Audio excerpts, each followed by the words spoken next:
Olha, o nosso tema de hoje é traumas na primeira infância. Os traumas na infância, ela tem alguma ligação com a ansiedade no adulto de hoje? Então, é um tema muito interessante. Eu pensei em falar sobre ele aqui com vocês. Sejam bem-vindos, vocês que estão chegando. E eu chamei uma amiga psicóloga, que é a Débora Garcia, que ela trabalha com a mesma abordagem que eu trabalho, que é a terapia cognitiva comportamental. Sejam bem-vindos, ela já está por aqui já. Gente, tem um tempinho que eu não faço live, eu entrei e fiquei aqui um pouquinho perdida aqui, começou a aparecer algumas mensagens aqui, né? Então, para quem não me conhece, meu nome é Ingrid, eu sou psicóloga também, né? E como eu disse, trabalho também com a abordagem de terapia cognitivo-comportamental. E a gente está sempre aí, né? Estudando, aprendendo, aprimorando para ajudar outras pessoas. Então, sintam-se à vontade, vocês vão aprender junto aqui com a gente. Deixa eu chamar logo ela aqui, peraí. A Débora. Olha... Débora, tem como mandar o convite aqui para mim?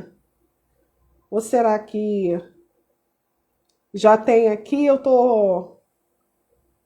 Peraí, convidar para participar. Só um instantinho, gente. A gente fica um tempinho sem fazer, né? Depois a gente se perde. Prontinho. Te convidei, tá? Só aceitar. Eita, peraí. Tô vendo a sua cama. Gente, enquanto isso, enquanto que ela entra de novo, eu não sei se eu tenho que fazer o convite aqui. Peraí, deixa eu confirmar se eu tenho que fazer o convite para ela de novo, ó. Fiz o convite, tá? Tá feito o convite de novo. Então, traumas na infância podem estar ligados à ansiedade no adulto hoje? E hoje nós estamos vivendo o quê, gente? O que a gente tem visto muito por aí? Ansiedade. Muita ansiedade.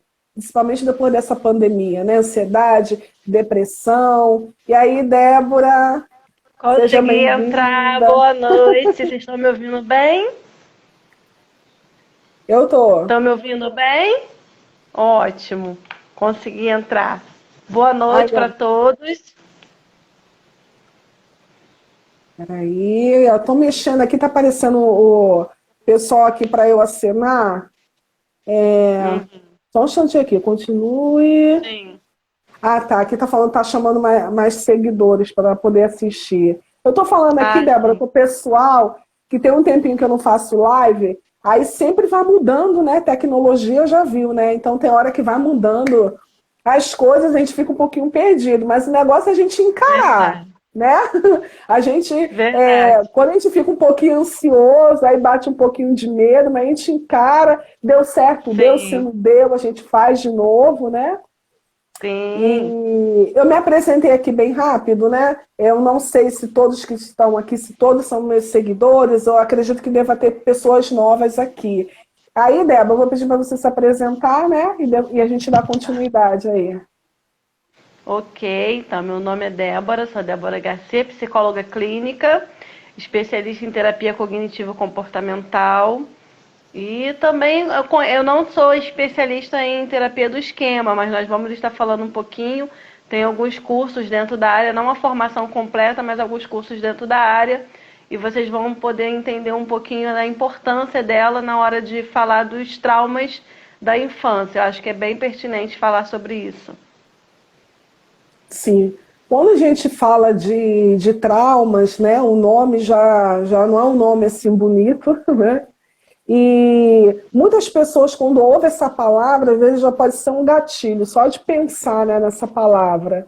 Ela fica ali refletindo, se tem já na memória dela, porque tem coisas que a gente joga lá para o inconsciente, a Débora vai estar falando um pouquinho disso aí também, mas tem traumas que é de fácil acesso. Às vezes é uma coisa que aconteceu recentemente, ou então, de repente, você está vivendo um trauma agora, no presente. Às vezes você recebeu uma notícia, está passando por uma situação muito difícil, muito complicada, e você está vivendo um trauma agora, né? Porque quando a gente fala em trauma, A gente pensa muito no passado, mas a gente pode estar vivendo um trauma no presente e isso já está sendo um gatilho para a ansiedade. E quando a gente fala de ansiedade, nós, como psicólogos, né, a gente começa a psicoeducar as pessoas, a população, os pacientes. O que seria essa ansiedade que é tão temida por todos? Quando a gente fala a palavra ansiedade, a gente já fica com muito medo e a gente geralmente usa aquela expressão: quero ficar livre da minha ansiedade. Quero ficar livre de uma vez de toda a minha ansiedade. Eu não quero ver essa ansiedade na minha frente. E aí a gente vai orientar qual é a necessidade, qual é a função da ansiedade, qual a diferença da ansiedade normal e patológica. Então, até digo, Débora, que esses anúncios que falam, né, fica livre de uma vez por toda da sua ansiedade, não tem como. Ansiedade zero, ansiedade zero. Ansiedade zero, né? Não tem como. E aí, então, eu já vou começar já com as perguntinhas aqui, né? Que eu vou fazer para a Débora. Débora, fica à vontade, se sinta em casa, que eu estou até com meu copinho de água aqui. Você que está assistindo a gente também, não saia, compartilha com outras pessoas, né? Ó, você tem um amigo ansioso, uma mãe ansiosa, né? Um marido ansioso, um patrão ansioso, então manda para esse povo aí. Quem está sofrendo com ansiedade. E traumas, como é um pouquinho mais particular, mais íntimo, nem sempre a gente sabe, né? Que alguém tá tendo sequelas, né, de um trauma passado. Então, muitas vezes a gente tem uma pessoa do nosso lado e a gente nem sabe que a pessoa passou por um trauma muito grande e hoje está tendo interferência na vida dela. Ansiedade já dá para a gente perceber um pouco mais nas pessoas, principalmente aquelas que convivem com a gente. Então, ó, dá tempo aí, a gente está começando agora, compartilha com o pessoal, né? Quem tem Instagram aí, tá? Pode marcar também, marca o pessoal. Então já vou deixar, Débora, a primeira pergunta para você. Por que eu convidei a Débora, né? Tenho outras colegas também psicóloga, mas assim, eu admiro muito ela, o trabalho da Débora, né? Uma ótima profissional. Então, além dela estar sempre estudando a terapia comportamental, ela fez uma pós, né, Débora, em terapia comportamental, estuda também esquema. Então, como eu pensei nesse tema do trauma, então eu resolvi chamar a Débora, porque eu vi que ela tinha essa condição, essa competência de estar nos ensinando um pouco aqui, tá? Então, a primeira pergunta para ela é: Débora, quais os tipos de traumas na infância que podem ser gatilhos para ansiedade patológica na vida adulta? Tá? Fica à vontade. Primeiramente, antes de eu começar aqui, tem uma pessoa que mandou um WhatsApp para mim falando que as notificações estavam desativadas. Aí, se você puder dar uma olhadinha aí para mim, por favor. E agora? Apesar que teve gente que conseguiu colocar aqui, né? Escrever aqui o nome, não sei. Então, primeiramente eu quero agradecer, né, pelo convite, pela confiança de nós estarmos aqui falando desse tema tão importante. E assim, uma coisa importante da gente diferenciar, né? Porque nem tudo, a gente fala de ansiedade aqui. Ansiedade, o que esse gatilho... deve ser... Depois eu vou explicar isso aqui. O que é gatilho? Eu vou explicar o que é gatilho, tá? Então vamos lá. A primeira coisa a gente aprender a identificar o seguinte: nem toda ansiedade ela é patológica, como a Ingrid falou aqui. Hoje em dia está tudo muito banalizado, né? Os termos da saúde mental estão muito banalizados. A pessoa muda de humor, ela é bipolar. A pessoa está mais triste, ela está deprimida. A pessoa está agitada, ela é ansiosa. Então, assim, as pessoas estão usando termos, né, da saúde mental, de transtornos mentais, de maneira que não é o correto, né? A forma correta de se falar. Então, a primeira coisa é a gente entender o seguinte: o que é a ansiedade? A ansiedade, primeiramente, vamos entender que a ansiedade ela é necessária, ela é importante, ela é funcional para a nossa sobrevivência. Ou seja, quando você está diante de uma situação de perigo, né, o que é o medo? O medo, a ansiedade, ela tem a ver com a questão do medo. Então, o medo é uma reação emocional diante de um perigo iminente. Então, todas as vezes que você estiver diante de um perigo, você vai ter aquela reação fisiológica, né, disparo de luta e fuga, que vai ser importante para a sua sobrevivência. é fundamental que isso aconteça para que você possa sobreviver. O que é a ansiedade? É a antecipação das possíveis situações de perigo. Ou seja, quando você está em alguma situação de perigo, ou você pode prever alguma coisa que pode ser perigosa, isso é ansiedade. E isso é importante. Porque às vezes você está, por exemplo, vai passar por uma situação. Eu costumo sempre dar um exemplo assim: você está passando na Avenida Brasil e você está lá, está no engarrafamento, o GPS manda você entrar. E você sabe que ali tem comunidades. Você vai entrar? Eu não entro. Por quê? Porque eu já vou começar a lembrar o que pode acontecer, que é perigoso e tudo mais. Então, essa ansiedade, ela é fundamental para a minha sobrevivência. Então, ela está me protegendo de algo que pode me causar um dano. Isso eu estou falando da ansiedade normal. Quando que a gente começa a perceber que essa ansiedade, ela deixa de ser normal e passa a ser patológica?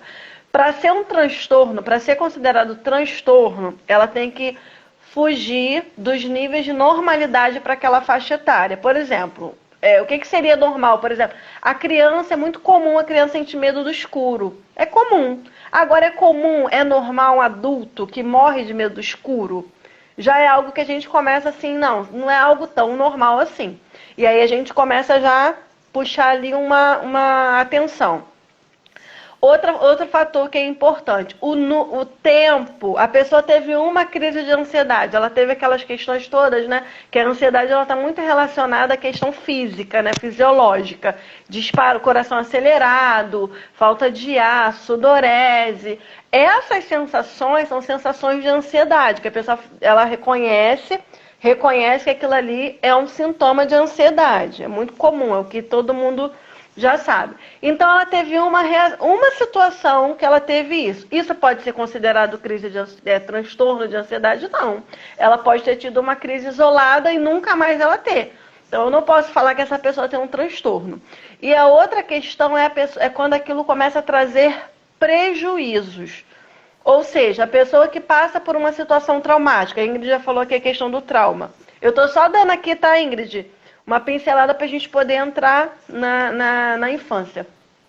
A pessoa, por exemplo, passou por uma situação de trauma, uma coisa traumática, um assalto.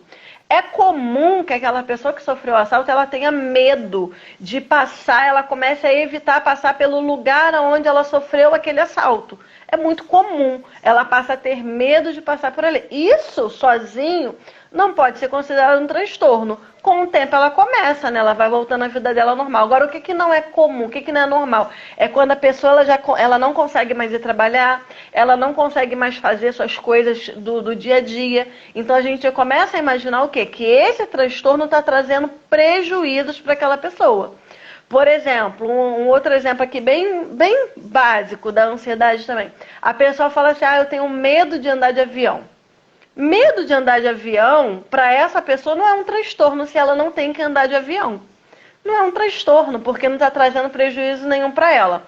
Agora, a partir do momento que ela precisa, vamos supor que ela ganhou uma promoção e ela tem que viajar uma vez por mês para outro estado e ela necessariamente tem que ir de avião. E aí, ela já passou a ter um transtorno.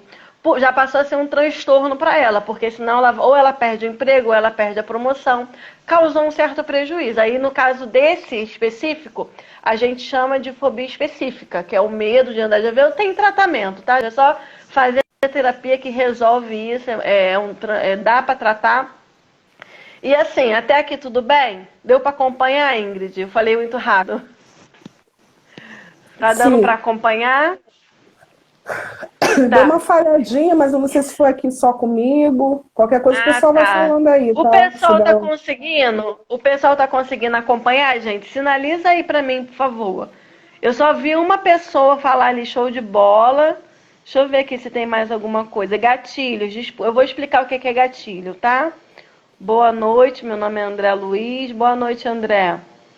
Aí eu não sei, que teve algumas pessoas que falaram que não estava conseguindo, a notificação estava desativada. Eu não sei. Vocês estão conseguindo me ouvir? Não sei.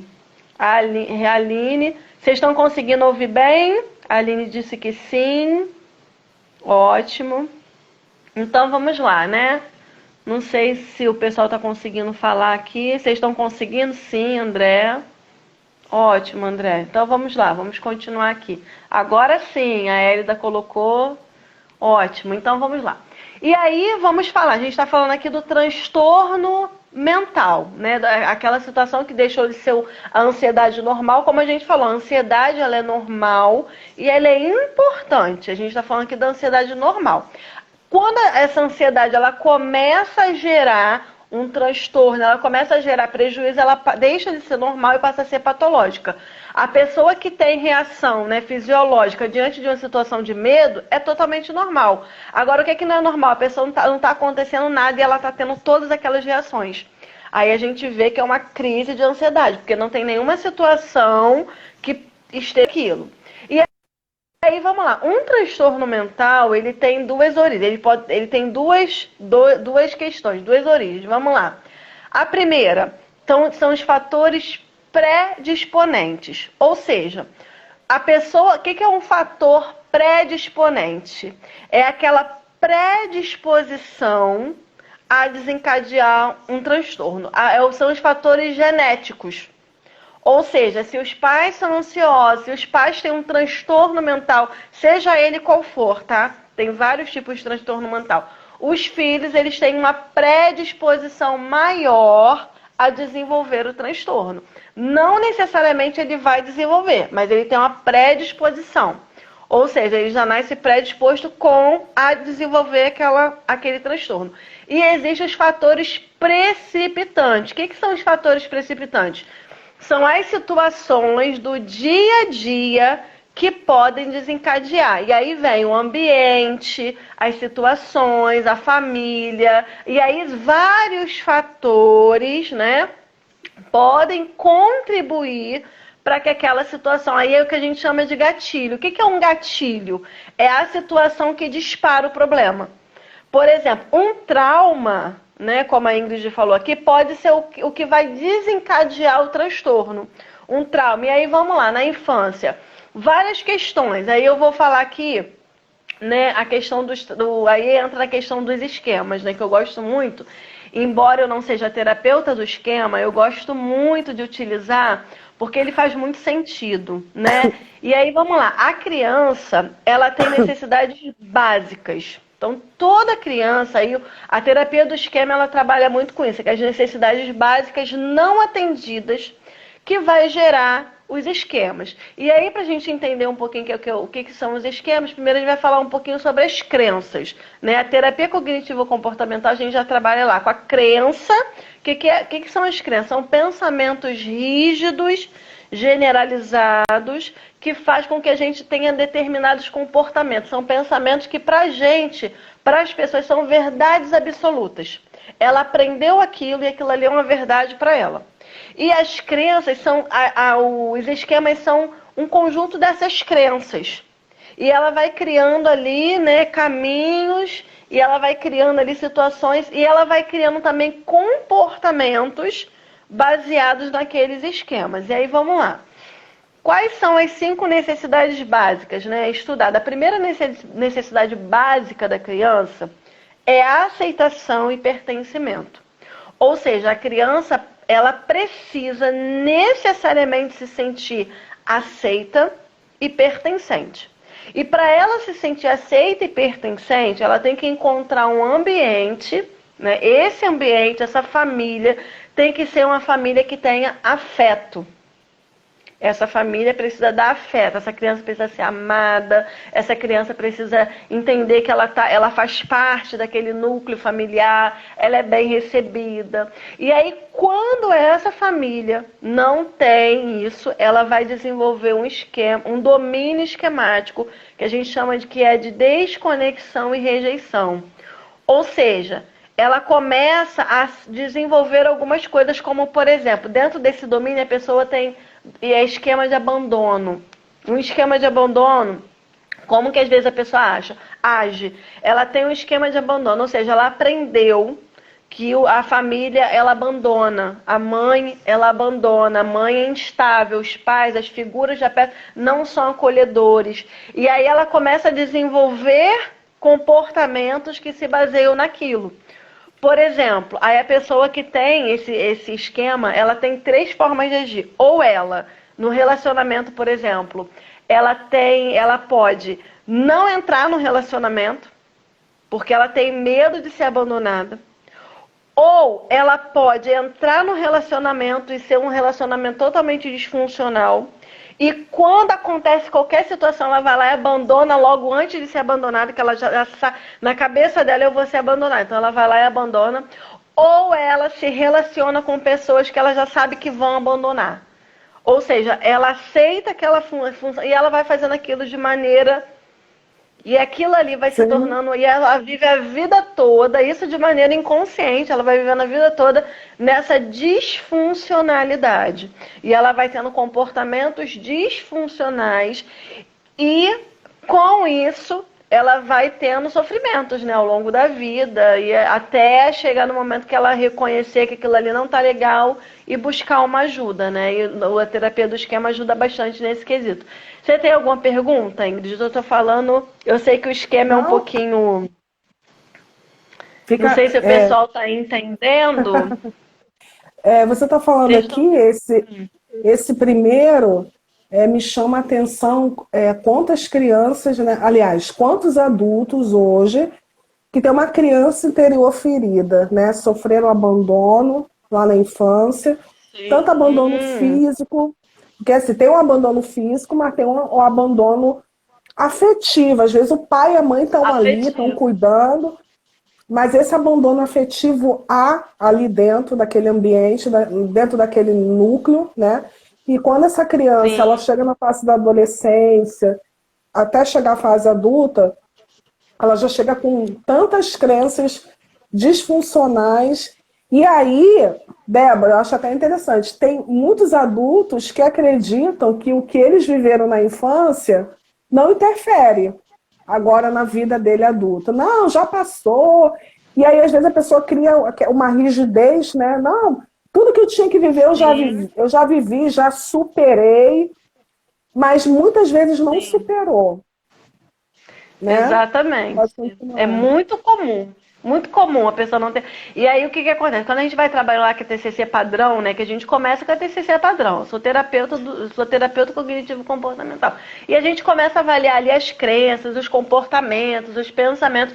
E ali a gente começa a perceber da onde vem aquela crença, da onde vem aquele comportamento, a pessoa fica se colocando numa situação repetitiva. E quando a gente fala também nos esquemas, a gente tem alguns modos, né? Por exemplo, modo criança raivosa, criança zangada, né? Aí a criança, quando era criança, o que ela fazia? Ela queria alguma coisa, ela se jogava no chão, ela fazia pirraça, aí ela cresce e ela continua agindo da mesma forma.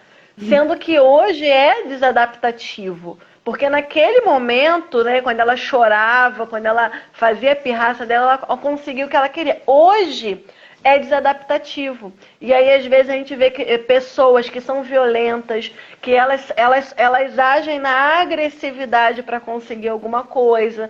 Por quê? Porque tem alguma disfuncionalidade que aconteceu lá atrás, com as figuras de afeto, pai, mãe, família, tá? E não necessariamente, tá, gente? Os esquemas eles são formados por traumas.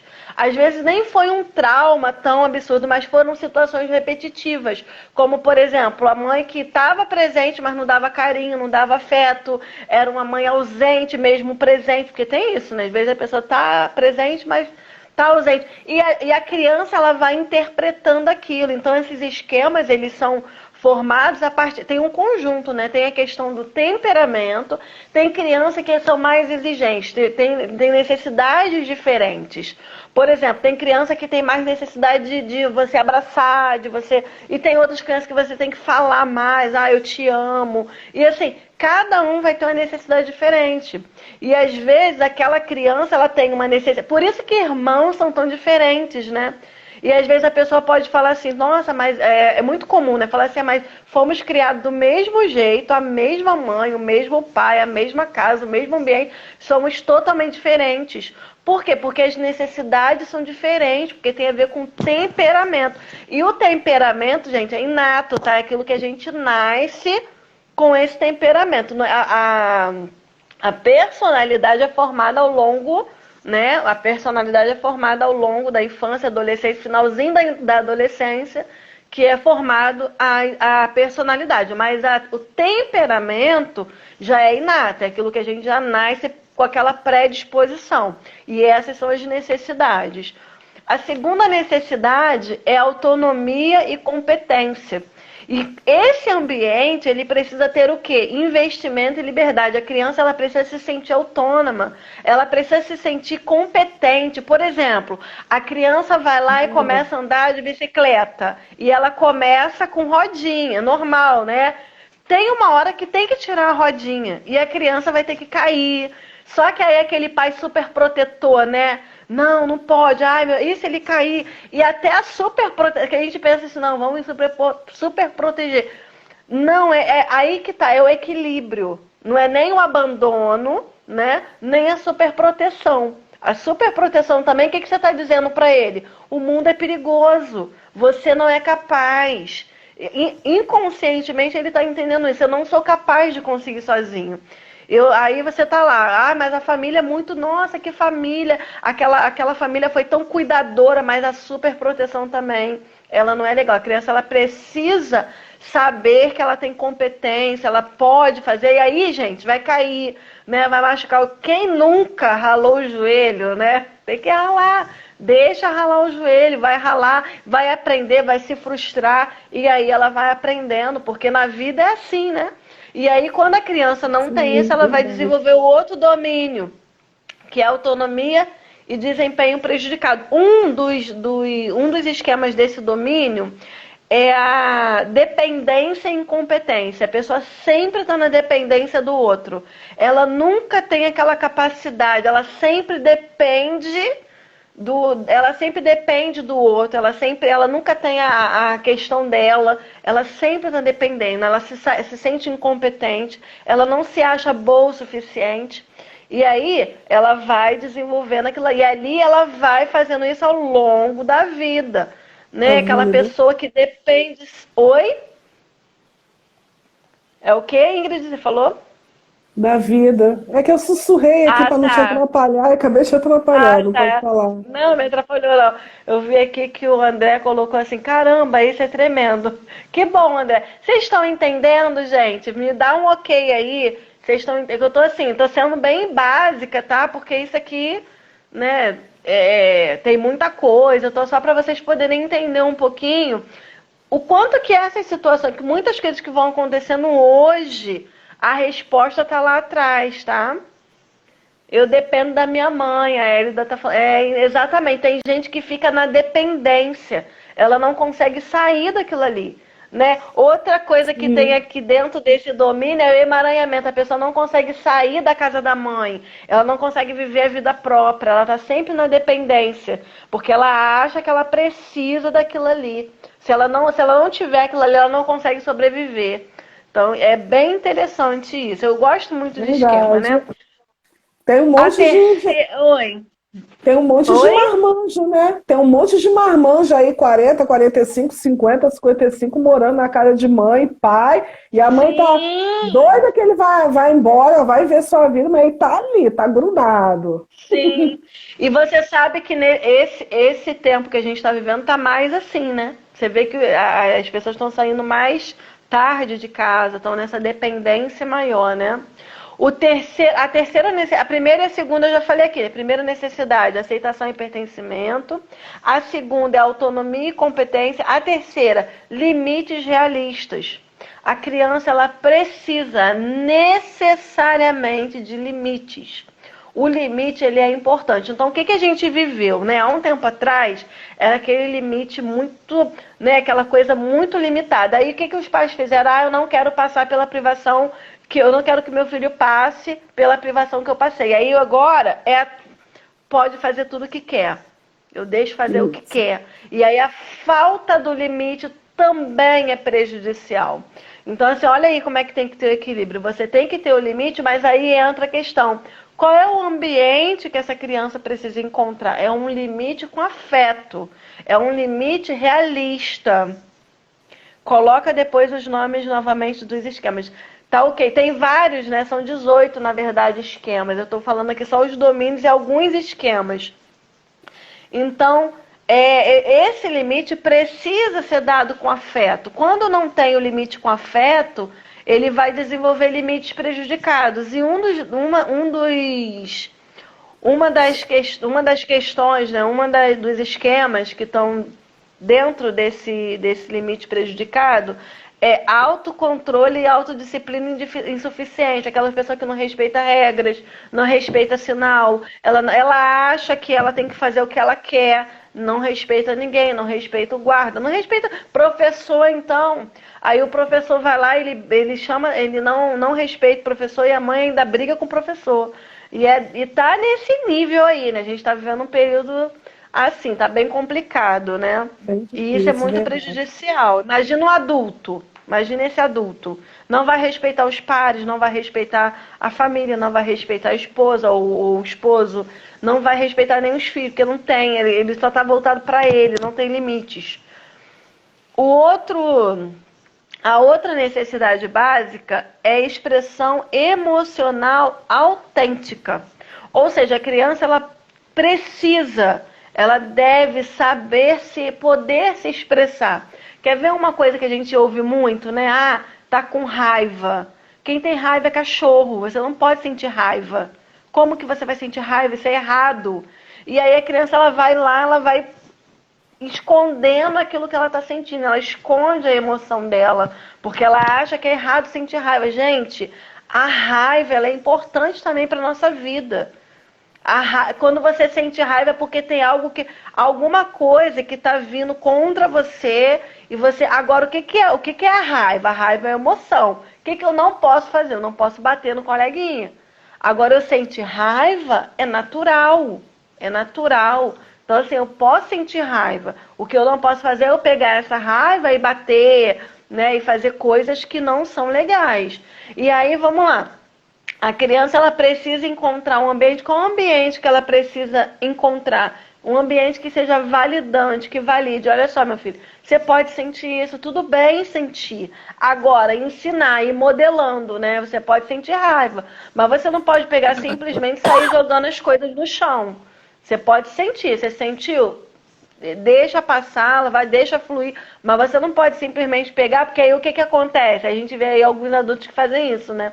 Modo criança raivosa. Ela fica com raiva de alguém, ela pega o telefone e taca no chão.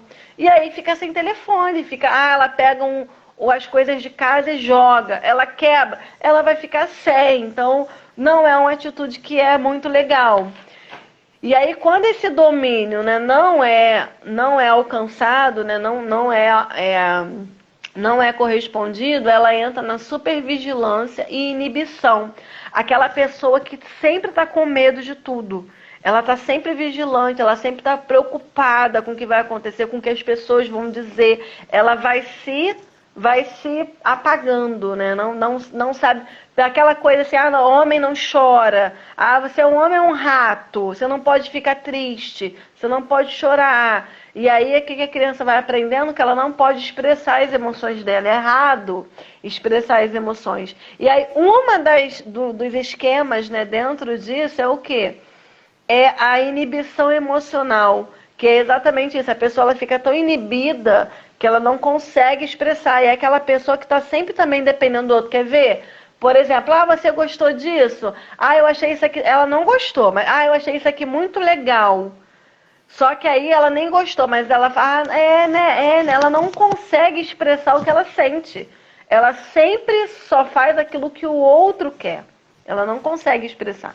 E aí, o que vai acontecer? Vai crescer um adulto que ele vai estar com sérios problemas de desenvolvimento, de comportamento, e não sabe de onde vem. E esses comportamentos, eles criam padrões de comportamentos, né? Vão criando padrões de comportamento que vai ali, se perpetuando. E aí, vamos lá, vamos supor aqui um exemplo. A pessoa, ela tem padrão, ela tem esquema de abandono. Né? Ela tem esquema de abandono. E aí, ela tem o padrão, né? Ela tem um padrão de quê? De estar sempre... Ela vai lá e sempre arruma alguém que abandona. E aí ela sempre faz isso, tá vendo como é que realmente as pessoas sempre me abandonam? Mas na verdade o comportamento dela, as escolhas dela faz com que esse padrão venha se repetindo, e ela vai repetindo aquilo ali e não sai daquilo. Aí é o que a gente fala, fica andando em círculos, não sai do lugar e é um sofrimento que vai gerar vários transtornos. Aí entra a questão da ansiedade. São pessoas que geralmente são mais ansiosas, têm uma tendência maior a ficarem deprimidas. Por quê? Porque tem várias questões ali que estão disfuncionais e estão gerando esses transtornos, né, na vida adulta. Está acontecendo hoje. Às vezes a pessoa fala, mas não aconteceu nada, não tive nenhum trauma, nenhuma questão. Mas, na verdade, a situação, a origem tá lá atrás, lá na infância, com as figuras de afeto. E quando a gente fala isso, tá, gente? Nem sempre. Eu não tô falando aqui que os pais são ruins, não, tá? Porque senão dá a impressão, não, tá indo contra. Não é isso. É porque os pais também, eles têm o jeito deles. Então, eles acham que aquilo ali é o correto. E, apesar que tem uns também que são ruinzinhos mesmo, gente. Porque a gente tem aquela ideia, assim, de que do pai, a mãe, protetor, que cuida. Mas nem sempre. Existem pessoas, existem pai e mãe que não cuida, que realmente são negligentes. E isso aí tem que ser relevado. Fala aí, Perversos, Ingrid. pais, né? Perversos, Mães narcisistas, né? Pessoas que precisam narcisistas. também de cuidado, né? E muitas vezes não, até rejeita, às vezes tem uma oportunidade, mas rejeita, né? Mas realmente é Sim, verdade. Seria bom se todos os pais, né, oferecessem afeto, tivessem todo esse cuidado, mas a gente sabe que, infelizmente, não é assim, né?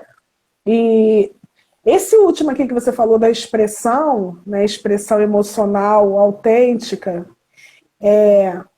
quando você falou de ambientes validantes, quando você estava falando, eu estava pensando aqui, que quando a gente não pode se expressar no ambiente ali, né, na nossa casa, no ambiente onde a gente está crescendo, aonde a gente deveria sentir mais confiança, a gente não tem essa liberdade, a gente não pode se expressar, realmente há uma chance muito grande dessa criança se tornar um adulto, né, ansioso, desenvolver um transtorno ansioso, a TAG, por exemplo, que é o transtorno de ansiedade generalizada. Então, eu estava comentando com a Débora que tem uma pesquisa aí que uma psicóloga da USP ela fez, e ela estava dizendo que crianças que a fase da infância, né, não poder se expressar, não se sentir ali amada, amparada, não poder expressar suas emoções, elas têm uma tendência na fase de adulta a desenvolver o transtorno de ansiedade generalizada. Então, aquela pessoa que se preocupa de uma forma muito constante, intensa, com tudo o tempo todo, e vai trazendo grandes prejuízos na vida da pessoa, e ela tem vários tipos de sintomas, né? Seja sintomas físicos, emocionais, psicológicos, cognitivos, inclusive até no Instagram eu coloco muito isso, eu faço essa divisão, porque às vezes é tantos sintomas, né, Débora? É tantos sintomas que tem, que aí é bom a gente fazer uma divisão. Então, vamos lá, sintomas físicos. 2 exemplos, palpitação, né, falta de ar, sintomas cognitivos, quando a gente fala de cognição, é o quê? Pensamento. A nossa mente, os pensamentos, é a parte lá da atenção. Então, essa parte cognitiva, a ansiedade, ela pode prejudicar a nossa concentração, a nossa memória. Às vezes, a sua falha de memória esse probleminha aí da ansiedade. A ansiedade, ela pode fazer isso, dificultar a nossa concentração, falhar a nossa memória. Sintomas psicológicos também, medo de morrer, medo de enlouquecer, medo de perder o controle, pensamentos, né, muitos pensamentos disfuncionais, como catastróficos, tudo ou nada, a famosa distorção cognitiva que a gente fala, né, na TCC. Então, olha como que a ansiedade pode prejudicar a gente, né? Então, como a Débora falou no início, a ansiedade a gente precisa ter, assim como o medo. Até certo ponto, ansiedade e medo é normal, a gente precisa ter, por quê? Se a gente não tivesse medo, nem ansiedade, provavelmente a gente não estaria aqui agora, Débora, fazendo essa live. Vocês não estariam aqui agora assistindo a gente. Por quê? Porque ela tem uma função de proteção. Então, quando eu percebo um perigo, e esse perigo é real, quantas vezes a ansiedade, o medo me protegeu e eu me livrei de uma enrascada, me livrei de uma situação perigosa, hein? Então, ela está ali para nos proteger. Porém, como a Débora disse, quando começa a ficar disfuncional, patológica, ela está trazendo prejuízos na minha vida de uma forma muito significativa. Eu estou perdendo pessoas, oportunidades. Eu não estou praticando autocuidado, né, Débora? Tem muitas pessoas que olham o tempo todo para fora, para as outras pessoas, quer cuidar de todo mundo, mas ela não consegue cuidar dela, ela não consegue parar para praticar esse autocuidado. E muitas vezes é por causa dessas feridas da infância, né? Aquele sentimento de não merecimento, né? Que sempre tem que olhar para o outro, cuidar do outro, mas ela não merece ser feliz, ela não pode ser feliz, ela não pode parar para cuidar dela, olhar para ela. Então, e realmente, muito interessante, quando a criança ela não se sente validada, ela não pode expressar suas emoções, muitas vezes ela fica um adulto assim, como você disse. Ela tem dificuldade de expressar. Aí eu digo, lá na terapia, né, com os meus pacientes, alguns, quando tem dificuldade de comunicação, ou ele é muito passivo ou é agressivo na comunicação. Ele não consegue ser assertivo, ser claro, objetivo, direto. E muitas vezes, quando a pessoa ela vai aprendendo ter os direitos dela, né, a exigir os direitos dela, para o outro pode parecer que a pessoa está sendo arrogante. Não.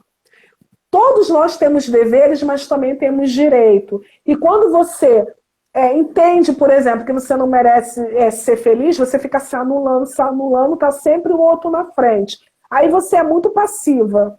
Aí você pensa que está sendo boazinha ou bonzinho, você não está, sabe por quê? Porque da passividade, não demora muito, você vai para a agressividade. Porque você quer que as outras pessoas entendam você, interpretem o que você está pensando, o que você está sentindo. Vou dar exemplo. Nossa, meu marido, já estou tanto tempo com ele, ele já não sabe como é que eu sou, ele já não sabe o que eu penso. Não, muitas vezes as pessoas não vão adivinhar o que você quer, o que você está precisando. Muitas vezes a gente vai precisar falar. E aí, Débora, eu tenho certeza que você pega muito paciente assim. Parece que a comunicação é uma coisa muito simples de praticar, mas não é. É uma das coisas mais bonita, né, quando a gente comunica, mas ela não é fácil. Né? E muitas vezes a gente quer comunicar assim, né, emburrado, fazendo cara feia, fazendo pirraça, bater na porta, né? Mas isso, será que é a melhor comunicação? Ou também eu posso até comunicar os meus sentimentos, mas também será que é o momento? Porque às vezes a outra pessoa ela também não está bem naquele momento, e aí eu vou ter uma percepção de que, bom, eu vou até comunicar, eu vou até falar, mas eu vou esperar o momento certo. Então isso é uma coisa que nós vamos trabalhando em nós, porque todos nós, a gente não consegue ter uma comunicação assertiva o tempo todo. Em algum momento eu tenho uma comunicação mais passiva, ou um pouco mais agressiva. E quando eu falo agressiva, não é agressiva de bater não, tá? Mas quantas pessoas que ficam com uma comunicação agressiva, vai xingar, vai gritar, ela quer exigir os direitos dela na marra, mas ela, às vezes ela foi tão passiva antes e quando ela quer exigir, ela quer exigir, mas de uma forma também disfuncional. E aí é onde há muitos conflitos, né? Não só interno, mas conflitos de relação. No trabalho, quantas pessoas que às vezes têm dificuldade no trabalho, ela não para em trabalho nenhum, porque ela tem dificuldade de comunicar para o patrão, para o colega de trabalho, e assim nas relações, né? Então, olha como esses esquemas, isso tudo que a Débora está falando, como que pode interferir na nossa vida, né? Tá me ouvindo, Débora? Vocês estão me ouvindo aí? Débora, pode falar. Só não estou ouvindo você. Gente, vocês estão ouvindo a gente aqui? Manda aí um sinalzinho aí. Deixa eu ver. Débora, tira o fone e coloca de novo aí para ver se volta. A Yolanda, a dona Yolanda, oi, dona Yolanda, ela disse aqui que não está ouvindo a Débora, não. Tá me ouvindo, pelo menos? Tá me ouvindo? Tá, aqui tá ela. Tem outra pessoa aqui dizendo também que a Débora tá sem som.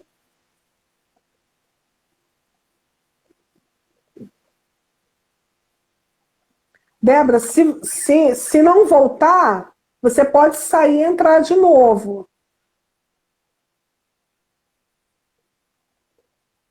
Não, não foi ainda não. Gente, o áudio da Débora não pode parar, né? Ela tá falando muito bem, ela vai entrar de novo. Deixa eu fazer aqui o convite aqui para ela. Foi. Alguém colocou aqui uma pergunta que eu achei interessante. Deixa eu ver Tá me aqui. ouvindo? Meu áudio Voltou, voltou? Débora. Voltou. Mas Ah, deu para que ouvir bom, tudo que eu que bom. falei? Oi? Deu para ouvir tudo que eu falei? Deu pra ouvir. Eu tava ouvindo direitinho. A dona Yolanda, ela colocou aqui, ó, às vezes me sinto falando em outro idioma, ninguém me entende. Sim, Isso. era esse que eu ia comentar na hora que eu não eu estava sem som. Porque realmente é uma questão, às vezes tem que parar e observar. Se ninguém entende, será que essa comunicação ela está sendo uma comunicação coerente, assertiva? E aí, o que é a comunicação assertiva, né? Primeiro, a gente tem três maneiras de agir. A gente pode ser, como a Ingrid já colocou aqui, agressivo. O que é o agressivo? É aquela pessoa que vai pro embate. E isso também é um modo. É um modo que você aprendeu desde a infância. Você aprendeu que você, para ser ouvido, você tem que gritar. Não tem aquela famosa frase, quem não chora não mama? Então a pessoa vai aprendendo que para ela ter voz, ela tem que gritar, ela tem que fazer pirraça. E ela vai reproduzindo isso. Só que chega um determinado momento que aquilo ali deixa de ser funcional e passa a ser disfuncional. Então, tem até um ditado que diz, né, que quem grita, né, quem fica com raiva e começa a gritar, perde a razão, mesmo que esteja com a razão. Acaba perdendo a razão, né? Então, assim, a agressividade nunca é um caminho. Você gritar, querer exigir, porque quando você começa. Aí eu gosto muito de citar uma frase dos livros do Augusto Cury, que ele fala assim: ninguém muda ninguém. Quando você tenta mudar alguém, você piora ela. Porque você começa a apontar o defeito, você começa a criticar, você começa. E aí o que vai acontecer? A pessoa se fecha pra você. Porque quem é que gosta de ser criticado?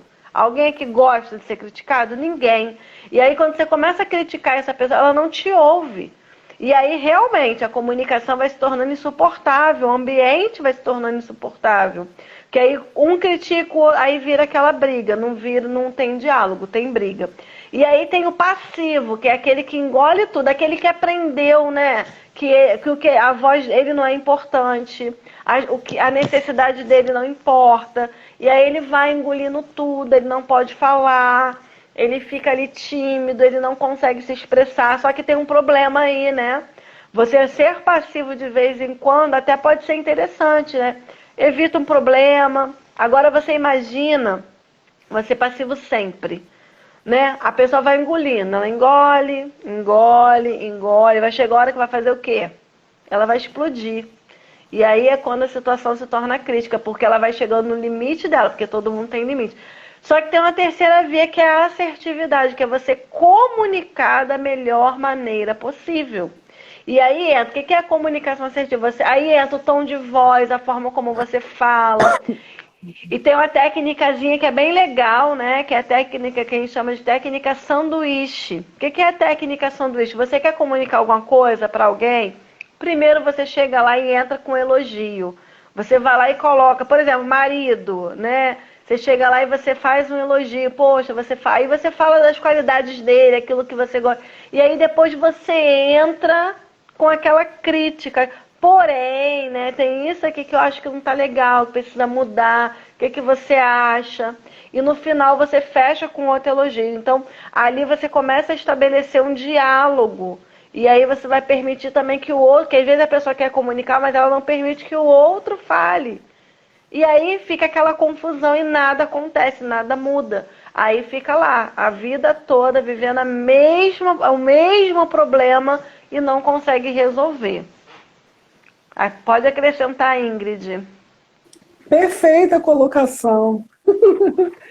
Bom, deixa eu comentar aqui, dentro desse assunto do trauma, né, na primeira infância, quando eu te fiz a pergunta no início dos fatores de risco, né, você foi falando da ansiedade normal e a patológica que entrou nos esquemas, eu anotei aqui, você já falou, já bem dizer, algumas delas, né? Mas algumas aqui que podem ser fatores de risco, né, para ansiedade na vida adulta, vivências de traumas sexuais invasivos, como estupros, toques, né, que não foram permitidos, né, pela criança, adolescente, até mesmo adultos. Então, assim, essa questão de traumas sexuais é uma coisa que, infelizmente, acontece muito. Então, quantas pessoas que desenvolvem ansiedade, né, por causa de um trauma desse, Sim. presenciar violências familiares. Então, assim, esse é um dos recordes, né? Então, É. assim, você presenciar violências, isso é uma coisa que mexe demais, mexe muito com a criança. E aí, quantas que quando chega na fase adulta, ela vai reproduzindo na nova relação, né? Sim. Então, às vezes, o filho que vê o pai batendo na mãe, e aí ele não quer, muitas vezes, nem fazer isso com a esposa, mas quando vê, já fez. E aí, de repente, começa a vir alguns pensamentos, eu sou assim mesmo, eu cresci num ambiente assim. Então, quando vê, já fez a primeira, fez a segunda, fez a terceira, e vira uma coisa rotineira, né? E aí, também, além da violência física, a violência moral, né, psicológica. Então, assim, essa questão da criança presenciar violência dentro de casa, ela é um fator muito grande, né, de risco para desenvolver ansiedade na vida adulta, porque foi um ambiente que não teve segurança básica, Não aquela teve segurança. segurança emocional. E às vezes o pai, a mãe, o cuidador, tinha tudo dentro de casa, se você for pensar em bens materiais, né? Às vezes uma boa escola, mas essa criança assistiu violências, né, dentro de casa. E aí, recapitulando, né, não só física, mas violências verbais, né, violência Sim. moral, né? Também hoje a gente fala de uma forma com mais frequência sobre alienação parental. Então, quantos pais que se separam, né? Os pais se separam. Eles vão viver a vida deles em novos relacionamentos ou não. Mas a criança está ali no meio. Então, muitos pais não sabem lidar com uma situação dessa. Então, a mãe está com a criança, fica falando mal do pai, né? Não deixa o pai pegar. Se o pai não pagar a pensão, não deixa o pai pegar a criança. E coisas que a gente vê, né, que é muito praticado quando a gente pensa na alienação parental. E ao contrário também, né? Tem pai também que pratica alienação parental com a mãe da criança. Então, a criança, muitas vezes, ela já se sente culpada. Às vezes, ela acredita que ela é culpada pela separação dos pais. Ela já está sofrendo porque ela está longe do pai ou longe da mãe. Então, olha também como que isso também pode contribuir para essa criança ser um adulto ansioso lá na frente. Ou então ela casa, ela entra numa relação, mas ela está sempre desconfiada, que ela acredita que vai acontecer também com ela, que vai repetir, como a Débora disse, né?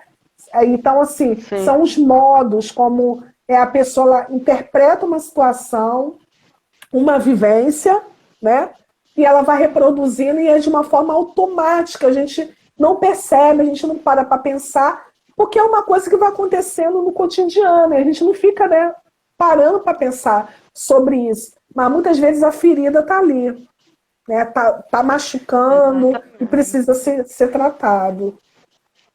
Sim, e é muito interessante quando não é com todos os pacientes que eu trabalho, né, com esquema, mas quando eu começo a falar dos esquemas, é muito interessante como a pessoa se identifica, ela fica, nossa, isso aqui tem tudo a ver comigo, caramba, e que coisa. E a pessoa começa a ter comportamento, aí que ela vai perceber que o comportamento dela era disfuncional. E aí que ela percebe que aquele comportamento tem a ver com esse histórico lá de trás, que ela nem imaginava. Às vezes ela pode falar assim, nem lembrava. Mas quando a gente começa a trazer essas memórias, né, ela vai começando a relembrar o que realmente teve uma situação ou outra que foi e que gerou aquela situação de hoje. Tem gente aqui Ah, falando, relembrei tantas coisas. Que bom. Eu acredito que não sei se foi bom ou se foi ruim, porque nem sempre quando relembra, né? No momento, eu costumo dizer assim, geralmente, né? Eu trabalho com esquema só depois que eu já consegui trabalhar, diminuir os sintomas. A pessoa vem com ansiedade, eu não trabalho de cara com esquema. Eu primeiro sim. trabalho para diminuir a ansiedade, sintomas. Quando a pessoa está bem, aí eu entro nos esquemas, porque o esquema geralmente mexe na ferida. E é o que o pessoal falava, não sei se a Ingrid pegou isso, né?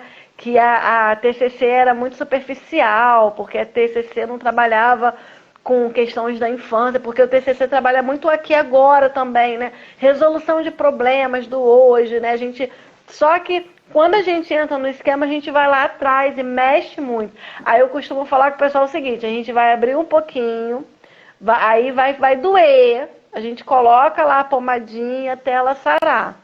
Só que vai ter que mexer e dói.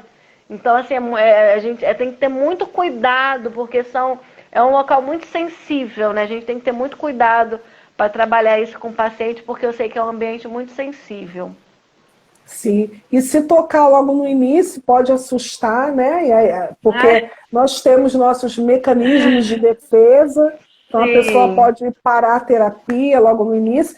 Você até sim. fez um comentário aí agora que eu lembrei de uma psicóloga que eu sigo o trabalho dela, ela estava até falando, né? Nós psicólogos, quando a gente no início vê o paciente muito ansioso e a gente vai ajudar ele a reduzir essa ansiedade, mas não reduzir ao ponto de zerar, porque senão muitos, né?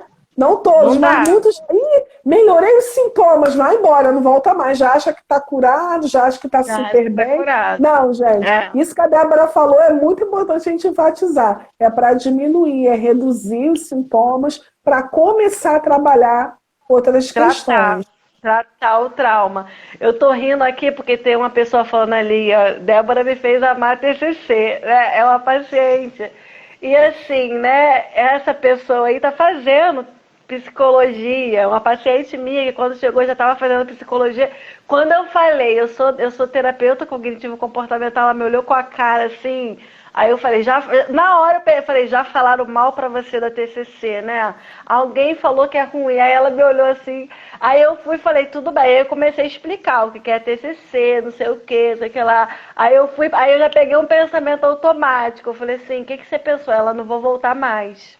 Na hora ela falou, pensei que eu não vou voltar mais. Só que ela tá comigo até hoje, tá amando agora. Tenho certeza que ela vai ser TCC, porque eu faço qualquer um se apaixonar pela TCC, gente. Que eu amo, acho muito legal. É uma abordagem muito prática e assim, não tem nada de superficial. A gente trabalha muitas questões profundas, tem nada de superficial, né? Então Sim, eu ri porque verdade. ela colocou que ela bate TCC.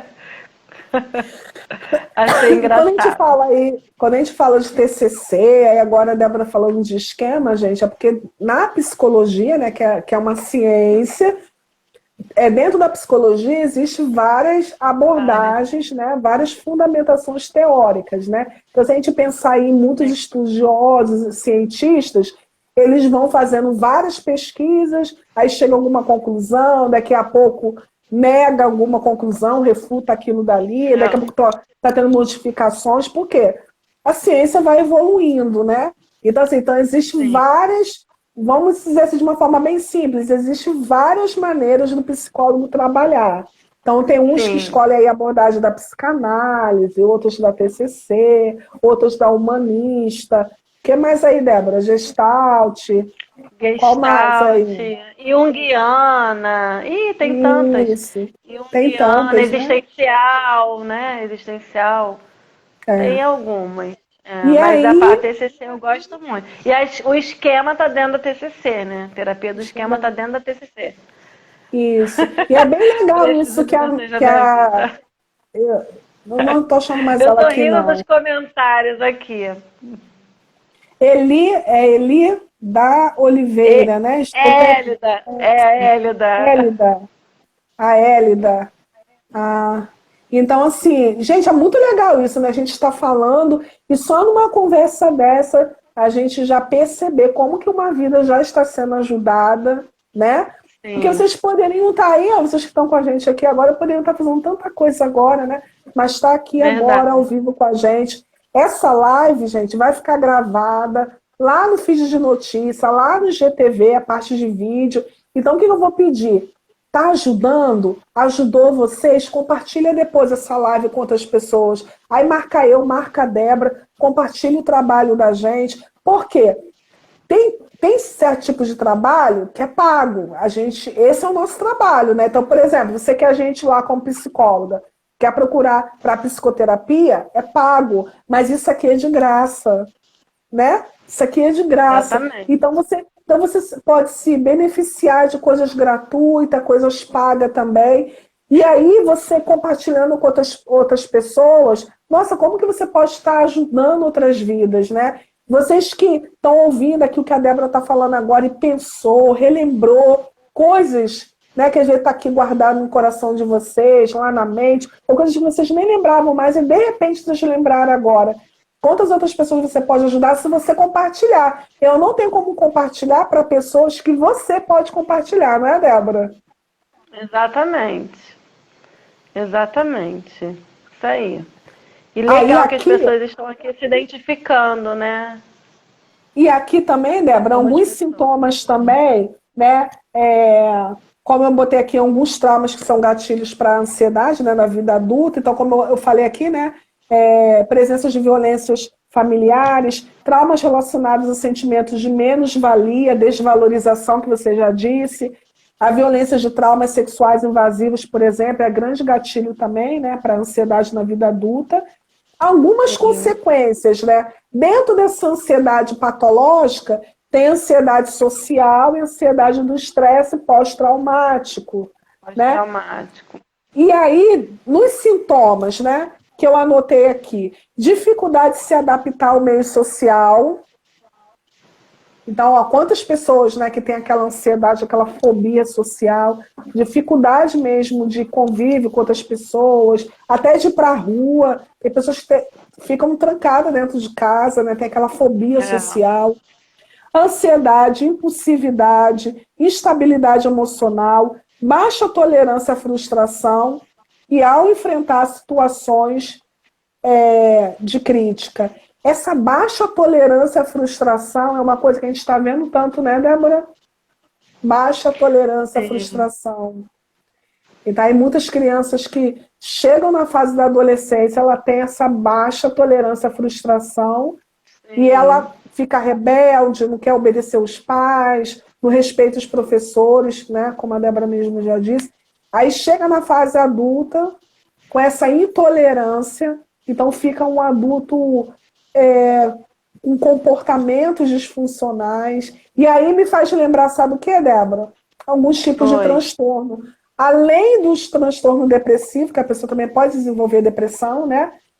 Mas também tem o transtorno bipolar, também tem aí transtorno borderline, Border, o que é um border, né? Que está transtorno de sempre a bordo, personalidade.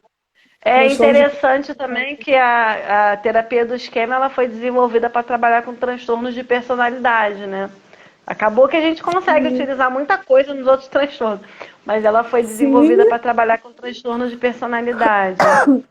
muito, muito interessante, né? Muito legal mesmo esse trabalho com esquemas, né? Para ajudar nos Muito. transtornos de personalidade. E aí, e aí quando a gente se depara, nós profissionais, né? no nosso ambiente de trabalho com pessoas assim, né? Como que a gente vai ajudar? Não é no achismo, né? Nós, como profissionais, a gente está sempre estudando e a gente escuta, a gente faz Muito. aquele acolhimento e a gente vai escutar com a abordagem aqui, ó, atrás dos nossos ouvidos. Porque psicólogo não trabalha com conselho, gente. Então, assim, vamos, né, desmistificar, né, Débora? Psicólogo, ele não vai ficar dando conselho. Então, já teve gente me perguntar assim, Ingrid, eu largo ou não largo meu marido? Eu fecho ou não fecho a minha loja? Ingrid, eu faço isso... Sabe o que eu até brinco na hora? Eu falo, eu não sei de nada. Eu não sei de nada. E eu devolvo a pergunta para a pessoa. Né? Porque às vezes a pessoa chega com aquela afobação mesmo que ela quer solução para ela resolver os problemas dela. Só que imagine se o psicólogo ele tivesse essa autonomia para resolver a vida das pessoas. Psicólogo não resolve a vida de ninguém. Não. Você que resolve a sua vida. Psicólogo não vai resolver a vida de ninguém. Nós estamos aqui para ajudar, mas de uma forma científica, dentro de uma abordagem para fazer você pensar, refletir, entrar em processo de autoconhecimento através de reflexões. Aí a gente usa ferramentas, usa algumas técnicas, mas psicólogo não muda a vida de ninguém. Então, psicólogo não cura ninguém. Psicólogo não cura ninguém. Então, e aí, Débora, fala aí um pouquinho, quero que você fale. A importância da terapia. Pode falar aí rapidinho? Sim. Gente, é muito importante, porque como às vezes as pessoas falam assim, por que eu vou no psicólogo se eu posso conversar com um amigo, né? E assim, são coisas completamente diferentes. Conversar com um amigo é muito bom, é muito importante, ajuda, faz bem, pode ser muito terapêutico, mas é muito diferente de uma terapia. Porque na terapia, primeiro, eu até falo, às vezes eu explico isso para o paciente, que eu vou trazendo a explicação, e aí ele vai entendendo, vai fazendo sentido para ele, a gente vai abordar situações ali que são delicadas, e a gente vai estar trabalhando de forma técnica e ética. E às vezes a pessoa fala assim, eu apliquei, às vezes a pessoa vai tentar repetir a mesma coisa que eu fiz, ela não vai ter o resultado igual. Por quê? Porque eu estou ali trabalhando de forma... Mesmo que eu falo, eu até explico para as pessoas, eu estou aqui conversando, que as pessoas têm muito disso, vou com o psicólogo só para conversar, né? Só que até a conversa é técnica. Não, isso, gente, não significa que o psicólogo ele é só técnico que não está atento às sua necessidade, não, tá? Muito pelo contrário. O psicólogo ele tem que ser atento, é padrão, é algo que é importantíssimo no psicólogo, é a escuta empática, de se colocar no seu lugar, de te ouvir, de te acolher o sofrimento, mas o que acontece? Às vezes a pessoa tem essa ideia de que o psicólogo ele é só para falar, para conversar aleatoriamente, e não é, tá? A gente fala, até a nossa conversa, ela tem ali, eu estou ouvindo e eu estou buscando algum... Quando eu estou conversando, eu estou investigando, eu estou tratando. Então, assim, é um jeito diferente. Até porque, né, gente, se fosse para dar conselho, a gente não precisava aí de 5, o mínimo que um psicólogo tem que ter, são 5 anos de uma formação, de uma graduação, 5 anos. Aí mais 2 lá de uma pós-graduação, mais cursos atrás de cursos, dezenas de cursos, de formações. Então não é uma coisa simples. Se fosse só para dar conselho, não precisava de tudo isso, né? Então se a gente faz tudo isso é para quê? Para poder trazer um trabalho ético, sério, que tem compromisso para ajudar aquela pessoa a sair do sofrimento.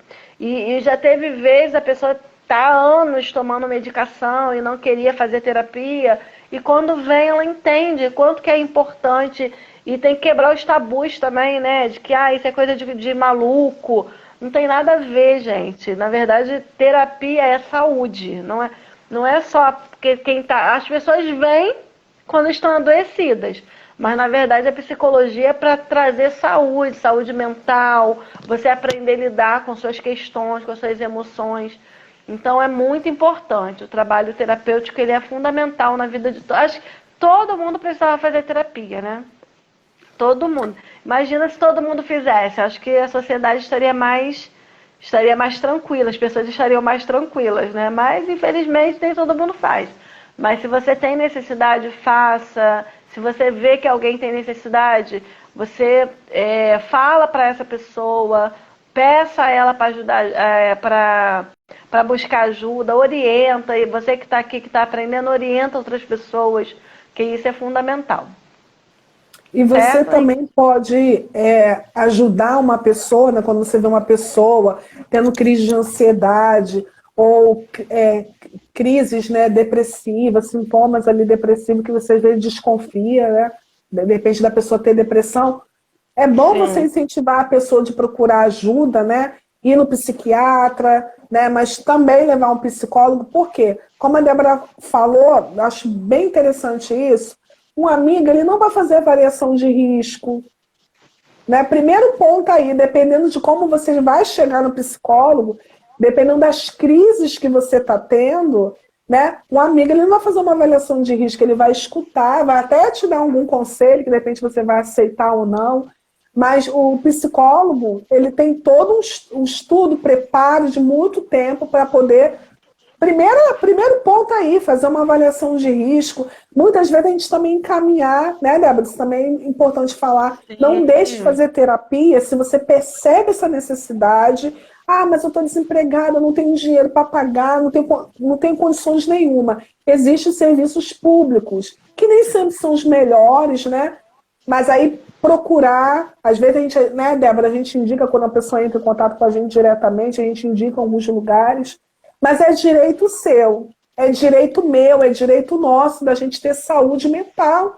Então, se eu não tenho dinheiro para pagar no particular, mas é um dever do Estado oferecer isso para mim. E é direito meu, então eu vou procurar, mas eu não vou deixar de cuidar. Porque a gente cuida de tanta coisa, né, Débora? Das pessoas, de casa, a gente cuida do nosso corpo físico, né? A alimentação, atividade física. Mas aí como que está a mente? Né? Tem tantas pessoas que estão cuidando da parte externa, mas como que está a mente? Então a saúde mental é primordial. E procurar o psicólogo não é só quando a pessoa está adoecida, ou então está com muita dúvida, está com muitos conflitos. Às vezes até porque quer se conhecer mais, quer tomar uma decisão importante, tá com dúvidas. Então ela não precisa estar em grande sofrimento, ou sempre em grande sofrimento, para procurar o psicólogo, no caso, né? Então, é importante. Se você se identificou, ou então compartilhar isso com outras pessoas, já outras pessoas vão assistir. Então, você que se identificou, não deixe de falar, de pedir ajuda. Débora, eu sei que é uma coisa que mexe também, né? Principalmente aquelas pessoas que têm dificuldade de expressar a sua emoção. Ela vai ter dificuldade também de pedir ajuda. Ela vai ter vergonha. Sim, Quando a gente psicólogo fala assim, manda uma mensagem lá no meu direct, quando é aqui no Instagram, né? Ou então lá no link da bio, você vai cair direto no meu WhatsApp. Eu, de vez em quando, a minha irmã me ajuda a patrocinar anúncio, né? Ou de um vídeo, algum conteúdo. Várias pessoas entram, mas não enviam a mensagem, aquela mensagem que está automática, aonde eu vou tirar dúvidas da pessoa. O que eu vejo ali? A pessoa ela se identificou com o conteúdo que eu enviei, a mensagem, ela se identificou, ela sentiu que era para ela, mas na hora de ir lá e falar comigo, a pessoa trava.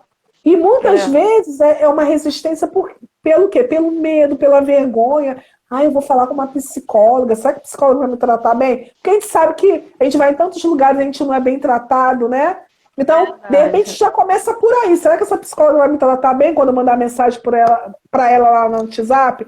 Gente, pode mandar mensagem para mim, para a Débora. A gente é ser humano, a gente não é porque a gente tem estudo superior que a gente é melhor do que alguém, não. Ninguém é melhor do que ninguém. Nós somos seres humanos, estamos aqui oferecendo o nosso trabalho.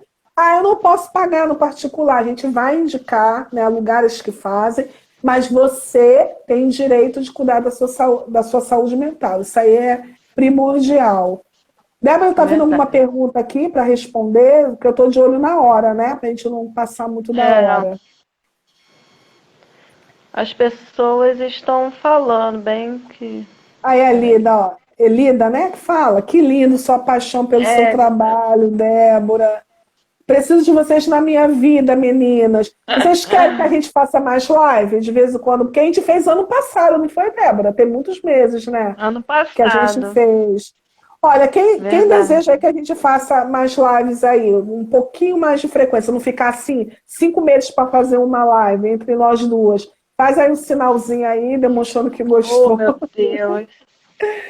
Ah, vou mostrar a Psicólogo gravação. também é gente, gente. Psicólogo é gente, psicólogo fica ansioso, tá? Sim, fica. Ó, gente, eu tenho 20 anos de casada. Pensa, imagina. 20 anos. 20 anos de casada, tá? Que meu esposo me deixa ansiosa, me deixa nervosa. Normal, ser humano, eu sou ser humano normal. Aí o Normal. que a gente faz, Débora? Além da terapia pessoal, a gente tem que praticar aquilo que a gente ensina, aquilo que a gente Com aprendeu, né? certeza. Então, a gente já vai Verdade. analisar ali os nossos pensamentos disfuncionais naquele momento. Sim, Ó, de vez em quando, verdade. sabe o que tem? De vez em quando, comigo e meu esposo, compartilhar aqui com vocês. Leitura mental. Ah, Tem hora que eu achar tento que adivinhar o que ele está pensando e ele também. Esses dias eu estava falando com ele. Tu tá tentando adivinhar o que eu estou pensando. É que às vezes ele fala assim, Ingrid, isso. Eu falei, ué, tu tá tentando ler minha mente? Aí a gente E começa a psicólogo rir. não lê mente, tá, gente? Psicólogo não tem esse poder de ler Isso. mente. Tem É gente que pensa verdade. que tem, não É. tem. Ninguém Verdade, tem. verdade. Tem gente, ó, não sei, Débora, se já aconteceu isso com você, você chegar em algum lugar, eu não gosto não, mas é uma coisa minha, tá, pessoal? Eu não gosto de chegar num lugar e dizer que eu sou psicóloga, não. Às vezes alguém que fala, ela aqui é psicóloga, mas eu chego em qualquer lugar, fico na minha, até porque não tem necessidade. Mas se porventura acontecer de pessoas ali, um grupo descobrir que eu sou, eu vejo que os olhares mudam, já ficam assim, ó. Parece que tem uma vidente aqui. Tipo assim, se você olhar para a pessoa acha que você já está lendo a vida dela Já tá toda. lendo tudo, né? E aí, quero compartilhar com vocês. A gente não trabalha de graça. A gente não vai ficar aí tentando ler, adivinhar a vida das pessoas. Não, vai ter que ir lá no Não. consultório, ou na terapia online, né? Para a gente Sim, trabalhar lá, mas num trabalho preparado, né? Então já sim. foram todas as perguntas? Tá vendo, Débora? Você já foram todas as Eu tô perguntas? lendo aqui a Yolanda falando, vocês são maravilhosas, que bom que você gostou. Estou entendendo a minha ansiedade pela primeira vez na minha vida aos Ah, que 53 legal. anos. Muito obrigada. Nossa, que Olha, bom, né? Saber que você conseguiu entender, né, alguma coisa aqui, né? Que olha, legal. Débora, que lindo isso, lindo. Quem foi que falou isso agora? Foi a Ih, gente, eu perdi aqui. Acho que é Yolanda, parece. Yolanda. É tão bonito isso, porque às vezes a gente tem uma ideia, nós psicólogos, que a gente vai produzindo conteúdos no Instagram, páginas no Facebook ou no canal no YouTube, seja os canais que forem, a gente vai produzindo. E às vezes a gente pode ter uma ideia que as pessoas já estão saturadas, já estão sabendo de tudo, né, de saúde mental. Não. Quanto mais a Não. gente dá, mais a gente vê o quanto que a gente está ajudando as pessoas, mais elas vão aprendendo, né? E aí elas Verdade. vão entendendo o porquê de certos comportamentos, pensamentos, Sim. emoções. Então, nossa, é muito legal isso, muito legal, Muito né? bom. Enfim, então acho que já terminamos, né? Porque as perguntas aqui que eu ia Sim. fazer, você já respondeu, né? Ó, o que seria ansiedade patológica? Você respondeu no início, como a terapia do esquema pode ajudar, o que seria essa terapia, né? E acho que você já respondeu já, Sim. né? Acho que sim. Enfim, é. Então, E gente, lembrando também que a gente falou aqui de uma forma mais superficial, porque a gente está falando, né, para as pessoas que nunca ouviram desse assunto. Esse assunto é um pouquinho mais, tem mais, bastante coisa, né, de uma forma mais só para vocês poderem entender, mas tem muito mais, é muito mais profundo do que isso, tá, gente? gente, antes de finalizar, né, quero agradecer, Débora, de novo, por ter aceitado o convite. E, gente, vocês que estão aqui, se vocês quiserem dar uma olhadinha lá no meu Instagram, eu estou oferecendo um trabalho em grupo de psicodesafio para trabalhar a ansiedade, tá? Então, o nome do trabalho é Psicodesafio. para ir lidando com a ansiedade. Então, o que eu botei aqui, ó, só para... Porque eu sei que essas coisas assim, de psicologia, né? A gente que está estudando psicologia, a gente já... É uma coisa que é da nossa rotina. Mas para É, quem não, né, Débora? Para quem não é a sim, área de vocês não são obrigadas a saber. A gente que tem sim, com que educar. certeza. Então, aí eu estou oferecendo, até abrir aqui que eu estou com o computador ligado, é um trabalho psicodesafio. O que seria isso? É psicoeducação. Então, eu vou montar um grupo que ele vai funcionar durante 15 dias. Essas pessoas que estiverem no grupo vão estar comigo. Não é para vocês se livrarem da ansiedade, gente. Ansiedade normal. Não, essa ansiedade vai estar sempre aí com vocês. Mas aquela ansiedade que você percebe que já não está legal, que está disfuncional, que está trazendo alguns prejuízos, que já tem um tempo com você não sabe lidar com ela e quer se sentir mais leve e não está conseguindo. Então, eu desenvolvi aí esse trabalho que está lá no meu Instagram. Então, vocês podem dar uma olhadinha depois. O nome é Psicodesafio, uma vida mais leve, apesar da ansiedade. Então, lá vocês vão ter o meu acompanhamento, né? Quem quiser dar uma olhada, quiser participar, vai ter o meu acompanhamento durante 15 dias. Eu vou dar um material. Então, todo dia pela manhã eu vou enviar um áudio desafiando vocês durante 15 dias. Olha só, durante 15 dias desafiando vocês. E aí eu vou estar dando suporte. E é legal no grupo, porque o grupo se identifica. São pessoas que estão passando pela ansiedade, estão com problemas, situações parecidas. Então, um grupo dá aquela sensação, aquele sentimento de pertencimento. E o valor está bem baratinho, porque como é em grupo, né? Então é para ser acessível, é para ajudar todas as pessoas e também aquelas pessoas que estão sem condição de fazer terapia agora. Não só por condições financeiras, mas às vezes também falta de tempo. Tem pessoas que trabalham tanto, né? Às vezes sábado, domingo também, então não tem tempo de fazer terapia. Então, esse trabalho é para ajudar a ser acessível a todos. Não é terapia, tá? Então, esse eu posso falar o valor. Terapia a gente não fala, né, Débora? Mas esse eu posso Sim. falar. É apenas R$ 47. Ingrid, eu estou aqui assistindo ao vivo a live, não me interessou, não. Mas se você souber de alguém, desconfiar de alguém que possa se interessar, compartilhe com essas pessoas, porque a inscrição está aberta ainda e já vai fechar, porque segunda-feira eu vou iniciar o grupo, tá bom? Débora, obrigada mesmo de coração, estou Eu que muito feliz. agradeço. Deu tudo certo, né? Deu tudo Graças a certo. Deus. Espero que o pessoal tenha gostado. Quero agradecer pelo convite e agradecer a todos aí que participaram com a gente, pessoas aí que eu convidei, algumas pessoas que eu convidei estiveram aqui presentes. Então, muito obrigada aí a cada um que participou aí com a gente, tá bom? Quem não segue a Débora, pode seguir ela lá. Quem não segue a mim, fica à vontade, pode me seguir também. E, Débora, além da psicoterapia, por enquanto é só psicoterapia, tem um outro serviço. Pode falar, hein? Porque no final a gente Por, fala en- do outro serviço. por enquanto é só eu, por enquanto só psicoterapia. Por enquanto, porque já tem Sim, algumas coisas aí que em breve sim, vão surgir. sim. Sim, tenho A certeza que Elida vai tá vir perguntando. coisa boa. A, E- a Elida tá perguntando ali se são nós duas. Não, esse psicodesafio é com a Ingrid. Ela que está à frente, mas tenho certeza que vai ser maravilhoso. Então, Sim. participem lá que vai ser muito bom. Mas aí a gente está até pensando também um pouco mais para frente e ver alguma coisa em dupla, né? A gente estava conversando Sim, sobre isso. É porque vida corrida, gente, além do trabalho, ainda tem a nossa vida pessoal. Eu tenho uma criança de 3 anos que, ó, cara que me deixa de cabelo em pé. sim, Sobe em cima de mim, quer minha atenção o tempo todo. Débora, sua filha tem sim. quantos anos? 10 anos. Então, a sua tem 10, é uma mocinha, mas também eu sei que ela tem os É, momentos dela, né, que quer atenção. sim, Mas com aí assim certeza.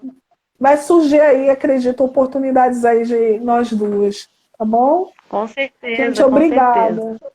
Obrigada a vocês Beijo, que gente. ficaram Obrigada fiéis, por hein? tudo. Tchau. Tchau. E agora, para finalizar? Aqui.